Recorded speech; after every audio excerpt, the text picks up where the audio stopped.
For the past 20 years, the first Friday in May has marked the start of the summer movie season, ever since Twister came out in 1996 and became a huge blockbuster.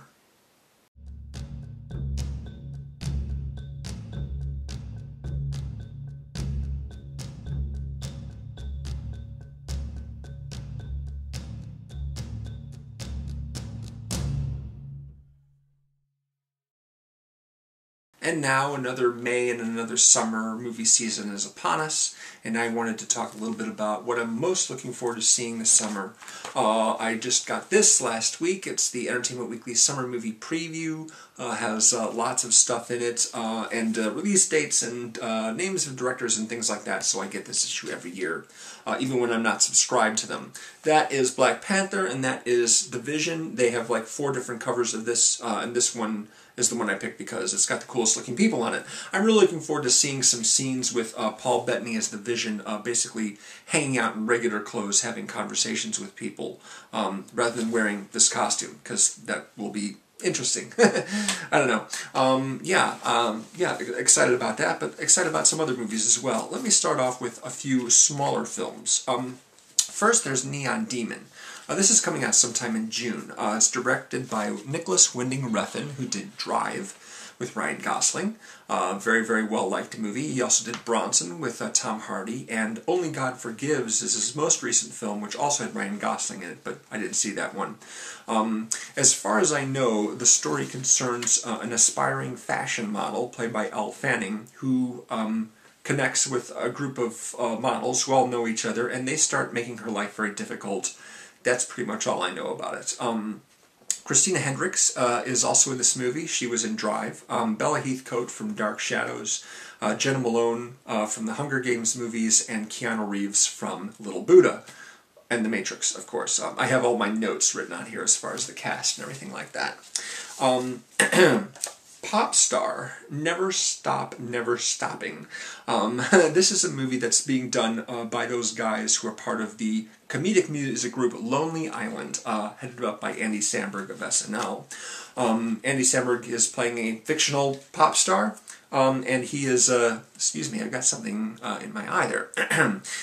Basically, it's like a mock documentary, I think, with, interviews with people who are playing people in his life, and also some actual real pop stars. It's co-directed by Akiva Schaffer, who did Hot Rod and The Watch, the Ben Stiller comedy from a few years back, and a guy named Jorma Taccone, who directed MacGruber, a movie which I saw but didn't like very much, but I like Lonely Island and I like mock documentaries. They're a lot of fun. In addition to Samberg, you've got Will Arnett, Imogen Poots, Bill Hader, Maya Rudolph, Martin Sheen, and some of the famous people who are famous for making music include Pink, Snoop, Usher, Seal, and Carrie Underwood. So we'll see about that one. I really like the Lonely Island number that they did with Michael Bolton. That was really, really funny. This is a movie, Last Days in the Desert, is a movie I've been waiting for quite some time, actually. It's directed by Rodrigo Garcia, who's done a number of movies I found very interesting, including Mother and Child, with Annette Bening and Naomi Watts, and 9 Lives, which is kind of a movie that consists of a bunch of short stories, all done with one shot. Nice ensemble cast in that. Ewan McGregor's in this movie. He plays Jesus and he plays Lucifer during the period where Jesus is out alone in the desert, meditating and such. And so he's tempted, and then there's Satan's trying to break him down, things like that. Again, I don't know a whole lot about the actual story, but these people are enough to interest me. In addition, it's also shot by Emmanuel Lubezki, who recently won his 3rd Oscar for Best Cinematography in a row. So that could be a winner right there. Last Days in the Desert. And finally, as far as the small movies go, the one I'm probably most looking forward to is called Equals. Equals is directed by Drake Doremus. I'm not sure I can pronounce that exactly. He did an independent movie a few years ago called Like Crazy with Anton Yelchin and Felicity Jones. This one reminds me quite a lot of movies like THX 1138 and Equilibrium, where it's a future society in which emotions and passions have been outlawed as being counterproductive and destructive to civilization. So the main characters, Nicholas Hoult and Kristen Stewart, are part of this very drab, very plain society where people wear uniforms and don't express themselves, and they end up falling in love, which of course creates problems for them because that's against the rules. Belle Powley is in this movie. She was in Diary of a Teenage Girl. Guy Pearce and Jackie Weaver are also in it. I would recommend not watching the trailer online if you haven't seen it, because I watched it, maybe shows just a little bit too much. That's supposed to be coming out July 15. When is Last Days coming out? May 13? Yeah, and Pop Star is coming out like June 3rd. You know, with the smaller movies, release dates tend to change, especially in smaller cities and towns. Whereas the big movies, you can be sure of the release date because they set them way, way early. For example, on May 27th, the end of this month, X-Men Apocalypse, which is not being directed by J.J. Abrams, of course. It's instead Justin Lin, who did the Fast and the Furious 3 through 6. I liked Fast and Furious 6 quite a bit. You know, I actually wrote Bryan Singer on this card right here, even though it's not him. Silly me. So you've got the first-class cast once again: James McAvoy, Michael Fassbender, Jennifer Lawrence. You've got Evan Peters playing Quicksilver again. In addition, you've got some new people like Oscar Isaac as Apocalypse, supposedly the first mutant who has incredible powers of being able to enhance other mutants' abilities or suck them away from mutants, what have you. So he's going to be a handful for our heroes. Sophie Turner's taking over the role of Jean Grey from Famke Janssen. Ty Sheridan is going to be playing Cyclops. Alexandra Shipp is taking on Halle Berry's part of Storm, and Olivia Munn is playing a character named Psylocke, who hasn't appeared in the series thus far, but she's very, very good looking, and she has a sword which looks a lot like a lightsaber. Also, I think the teleporting guy is in this as well, but I don't know who plays him exactly. That's coming out end of May. Just edging that movie out on my list is the latest Star Trek movie, Star Trek Beyond. Ooh! I made a big mistake. Justin Lin is directing this movie. Bryan Singer is still directing X-Men. What was I saying? Oh, J.J. Abrams. Right. See, I got Bryan Singer confused with J.J. Abrams. Bryan Singer has directed 3 X-Men movies so far, and he's doing this one. Whereas J.J. Abrams did the first 2 Star Trek movies, but now Justin Lin is taking over there.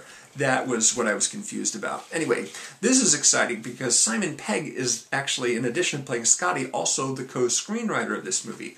So it could be very, very clever and fun. He's a good writer. Now we've got, of course, Chris Pine and Zachary Quinto and Zoe Saldana and all those guys playing the crew again, in addition to Idris Elba, who plays the villain, Shohreh Aghdashloo, who played Ben Kingsley's wife in House of Sand and Fog. She's in it as well, and Sofia Boutella, who played the woman with knives for feet in Kingsman. She's in it also. Don't know who they are playing, but that's coming out in July 22nd. And Justin Lin, as I was saying before, I like Fast and Furious 6. Maybe not the others as much, but 6 I thought was a lot of fun, so I'll be interested to know what he brings to the table here. Jason Bourne. Jason Bourne is back. And I'm one of those few people that actually likes the Bourne Legacy with Jeremy Renner more than the Bourne Ultimatum. I think the Bourne Ultimatum can be actually pretty stupid at times. But luckily, you know, I think that one of the problems with Ultimatum was the fact that the screenwriter, Tony Gilroy, basically just dashed off a first draft as quickly as possible, didn't put a lot of effort into it, took the money and ran, and so what Matt Damon was saying about that is they ended up basically writing on the go quite a bit, which is why that film is, for me, a lot weaker than Supremacy and the first movie. Anyway, Paul Greengrass, he's back. He did the second and third movies, and he's back for this one. Of course, Matt Damon is returning, as is Julia Stiles.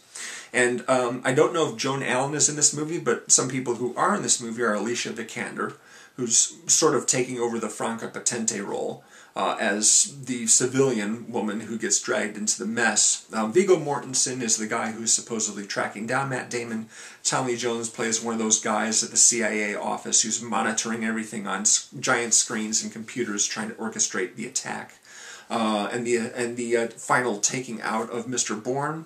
Again, that's just like, you know, stuff I've read. Who knows if that's actually accurate or not. But anyway, that's coming out end of July. And I'll be very much excited to see Damon Greengrass back in action, even though it was kind of disappointing last time, for me anyway. I know a lot of people really like Ultimatum, but for me it was just sort of a carbon copy of Supremacy plus, you know, just general stupidness. Coming out, of course, this Friday is Captain America: Civil War, and I want to include that on this list right here. We've got, you know, a lot of the usual people in the Marvel movies, plus Leslie Bibb is returning as the journalist she played in Iron Man 1 and 2, and Martin Freeman and Chadwick Boseman are the Wakanda guys who are joining the cast. Chadwick Boseman is playing Black Panther. Martin Freeman's playing some sort of attaché, or maybe a, what's the word I'm looking for? What does it call it when you have a guest of the government who's got diplomatic immunity? The word just escapes me. Sorry, yeah, I don't really know what his character is. All I know is that he's in it in some capacity, and he's associated with Wakanda in some way. Wakanda is the country that Black Panther is from. And they also produce the Vibranium. Daniel Bruhl plays Zemo. He is the villain. Tom Holland, of course, is making his Spider-Man debut here. And it's directed by Anthony and Joe Russo, who did the previous Captain America movie, The Winter Soldier. And, of course, they're doing Infinity War 1 and 2. That's going to be a huge job for them. That's coming out this Friday. But the movie that I'm looking most forward to seeing is coming out later this month in May, and that is written and directed by Shane Black, The Nice Guys. Nice Guys is a comedic thriller with Russell Crowe and Ryan Gosling as a couple of 70s-era PIs who are looking for a missing girl who's the daughter of someone who works in, I don't know, L.A. governments, I think, played by Kim Basinger.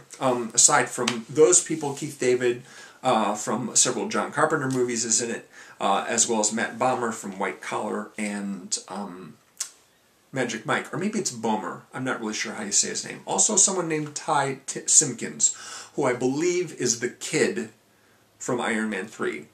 Shane Black directed Iron Man 3, so he's in as well, I believe. Anyway, so that's coming out May 20. That'll be exciting, and that is my little summer movie preview. Of course, those aren't the only movies that I'm looking forward to, but those are probably the ones that I'm most interested in. And of course, stuff's going to pop up in the latter months unexpectedly that'll be interesting. That happened with The Sixth Sense, right? So anyway, that's my little summer movie preview. Thanks very much for watching. Hope you found this interesting in some way. And I've got a Facebook page in the description below if you'd like to take a look at that. And subscribe and things like that for, you know, usual YouTube channels and what have you. What am I doing? I'm just rambling right now. Thanks for watching. Appreciate it. I'll see you again soon. Bye.